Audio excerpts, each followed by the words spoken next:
Prvi človek, ki je izvedel za to, kaj se v bistvu v meni dogaja, je bil pač moj psihoterapevt. Rabila sem, mislim, da njih pol ure, sedela sem pred njim, pa se poznava že precej časa, ne, skozi marsikaj sva šla, ni bilo razloga, da se mu ne bi mogla odpreti, ampak enostavno meni ni šlo iz ust, kaj v bistvu v sebi čutim. Tako močno so spojene vloge spolov v bistvu z neko našo identiteto, ne. No, ampak potem je nekako terapija stekla in bolj, ko sva v bistvu poglabljala, bolj je bilo meni jasno, da tukaj ne gre za neko potlačeno travmo, da tukaj ne gre za neke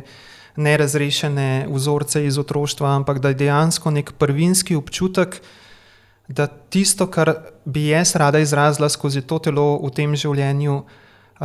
preprosto ni v skladu s tem, kar so meni pripisali ob rojstvu.